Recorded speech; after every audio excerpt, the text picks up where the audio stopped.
Yo, what's going on guys? Chris Ramsay here, welcome back. Guys, today I'm super excited about this video because it tackles questions that magicians get asked all the time. I get this question all the time from magicians. How do I deal with these answers? What do I say to a lay person that asks me how I did that? Can you do it again? Is magic real? All these questions are really, really important to answer properly. Now, there are so many ways to answer these questions, and I'm gonna tackle them in the way that I feel comfortable asking these questions, which doesn't lie to the spectator, but doesn't reveal anything, and doesn't make the situation super cringe. You want to avoid cringe at all costs. Thanks for watching. Let's get right into it. Number one. So probably the most prevalent question a magician gets asked is, how did you do that? This is a contextual question because in context, when you astonish someone, when you perform a trick to someone and they're left completely baffled on how that works, the first question that pops to mind is how? Most of the times they're not necessarily asking you how, but it's just an instinctive reaction to the situation. If someone showed you something completely impossible, you see this thing happening in front of you and all you can say is,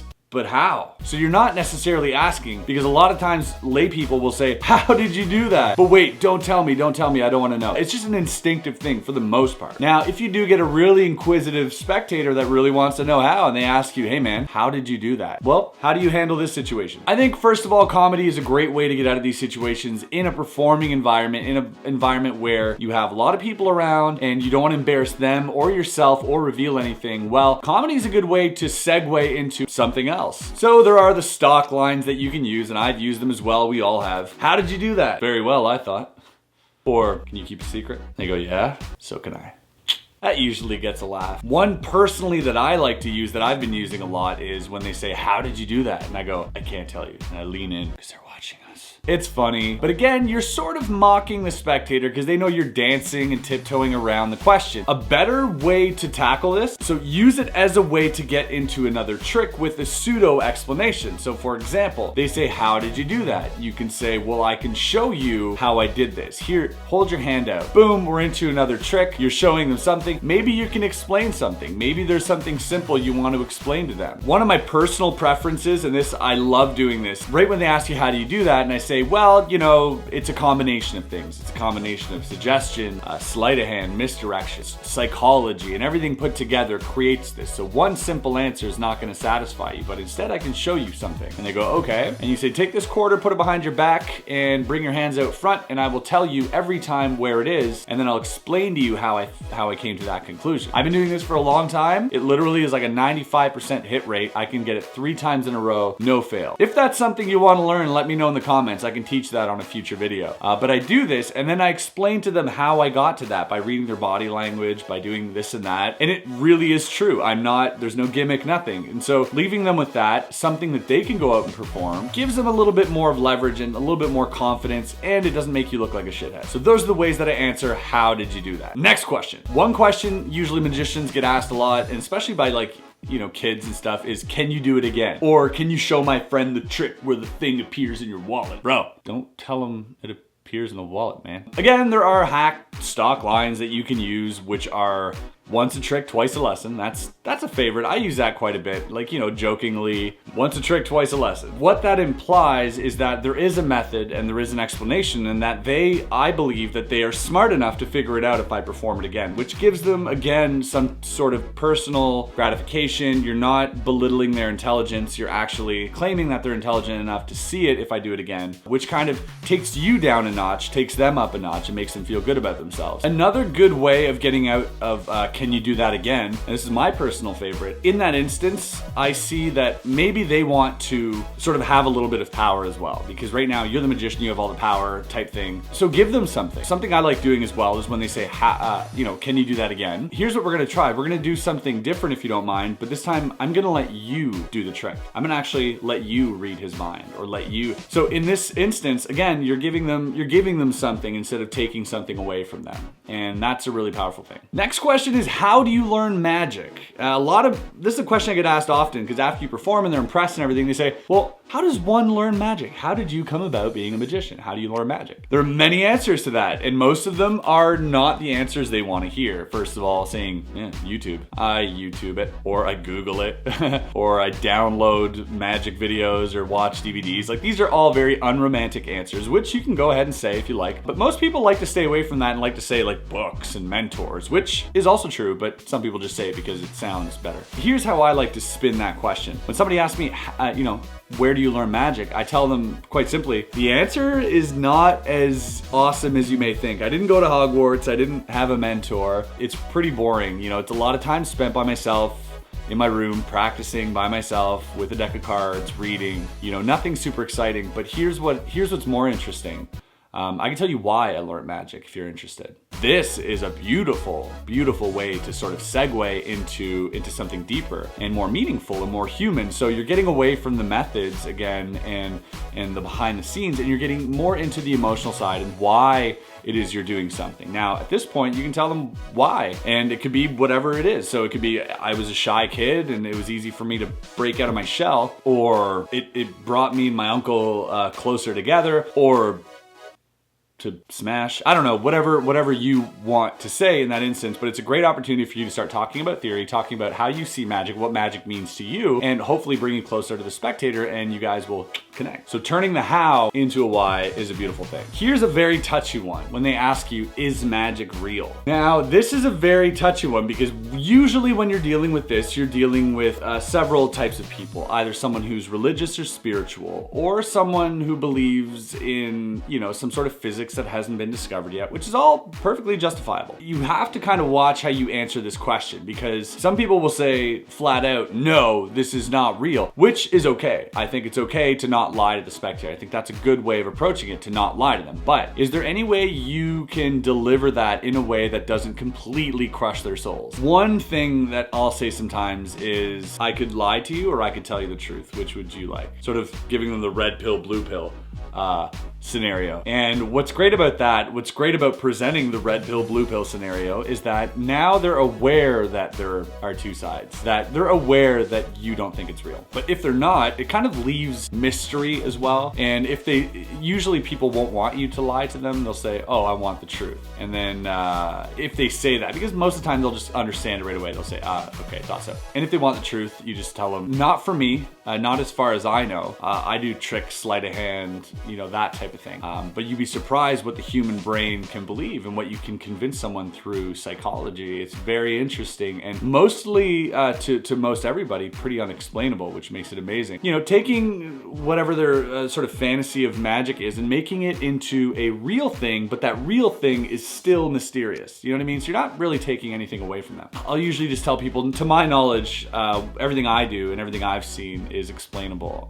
Hey, there might be real magic out there, not for me to decide. I haven't seen it yet. Just being truthful and honest, I think is fine. They understand that. Because the answer that they're looking for in this situation is not the answer you're gonna be able to give them. You may be the only connection to something supernatural. You may be the missing link in their mind for them to finally believe that there's something bigger out there, that there's some magic out there. When they ask you this, they're hoping you say yes and let them into some secret that they've yet to discover. But that's not your job, and that's not your place to do that. By doing that, you're literally making them dumber. You are a Todd. And I don't like to do that. I like to make my audience either smarter or remain the same. Even though you're not gonna give them the answer they want, and that's what you wanna give them because it's gonna make you feel like, I'm the all-powerful, almighty magician. Yes, magic is real, of course it is, mortal. Not the way to go. It's lying to people, it's being a little bit of a weasel. So be truthful, but mind your spectators' perspective and sort of try not to destroy them at the same time when being truthful. Be truthful, be humble, be honest. Last question. So this is not more of a question, but this is more of a situation. And this is something I get asked all the time, and it happens to me all the time. What if they guess the method? So let's say you're performing ambitious card and you flash the double lift, right? They see 2 cards instead of 1. What do you do if they call you out? They say, I saw how you did that. This brings me to a story that Tony Chang shared with me, and I thought it was super interesting, which was basically, if you see Tom Hanks acting as Forrest Gump and you approach him and say, man, Tom, that was amazing acting, really good, but I know what you were doing. Like, you're the method actor. Like, I know what you were doing. Tom Hanks would be like, cool, man.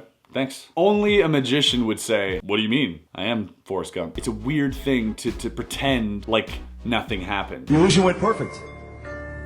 So what do you do in that situation? Again, if your character doesn't allow you to sort of waver on what's real and what's not, and what's fiction and what's real, it's embarrassing, I get it. But at the same time, you're human. Okay, put yourself in this position. Or if someone were to show you a trick, right? And they flash something. How does that make you feel? Obviously, as a magician, you're like, don't really care. But at the same time, we feel bad for the person. We're empathic. We sort of feel like, oh, it's all right, man. Keep going, keep going. You know, it's cool, do your trick. You know what I mean? Like, we're human. We see that someone is having a hard time or something. So generally, people, you know, they don't want to hate on you. But again, if they do call you out and they're like, okay, I know how you did this, you flashed, whatever. My character is not really a character. It's like me times 3. That's how I like to explain it. It is me, but times 3. Not 3 of me, but just one me, multiple in 3. And what I like to say is, yeah, obviously I gotta practice that one a little bit more. Saying that, you know, just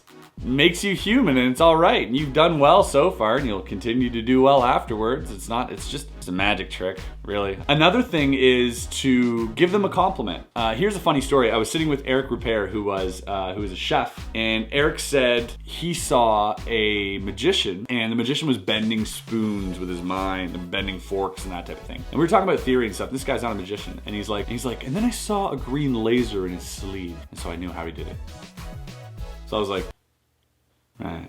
Okay. And he was like, yeah, he was bending it with the laser, obviously. And Eric said he approached the guy and he told him that he caught him out like that. And what did the guy do? The guy said, you caught me. You know, you're too quick. You're too quick. Most people don't see that. And so I was thinking in this guy's position, like, why would he lie to him like that? Why would he say that? Because if you tell him the truth and say, oh, no, that's not how I did it at all, he's gonna assume you're lying, like you're trying to hide the secret, right? So he just went with it. He's like, yeah. You know, so giving them something doesn't really change anything. It kind of makes them feel good about themselves. When they catch me out, sometimes I like to say this, and this is a good one. It's a hot one.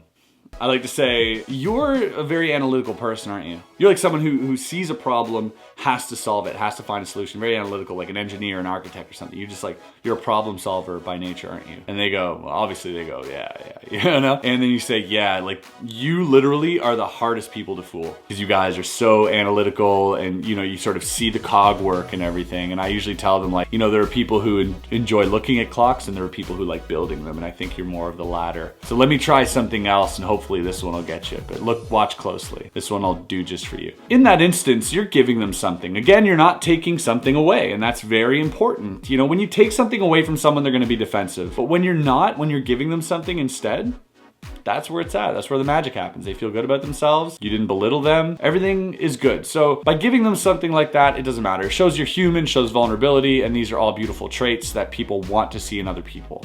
This video's gone on for long enough. I had a lot of points to talk about, and I'm glad I got to talk about all of them. Sorry if this ranted on for so long, but I'm glad you stuck by it, and I'm glad you guys watched, and I hope you enjoyed it. I'm learning every day as a magician, as a performer, and as a human being, what it means to perform magic, and all these situations. You know, I am the culmination of all the situations I've been in my life, and I'm very proud of that. All I want to say is that use these, but mostly use the idea behind them. Looking at something through a different lens. Instead of coming up with a quick crack joke, something, you know, little jabby, or take a step back and really look at it from a point of view of someone else and be like, well, what if the magician did screw up? Like, what would he say? Oh man, this magician's cool. He's just being honest and normal. You know what I mean? Way better than being, you know, Forrest Gump. So guys, anyways, thanks again for watching. Hope you enjoyed this video. If you did, please hit the like button if this helped you out. Comment below which of these tips or maybe something you would do. I really want to hear from you. What would you do in these type of situations? Let's start a conversation. So guys, thanks again. If you haven't subscribed already, go ahead and hit that subscribe button and we'll see you on the next video. Peace out.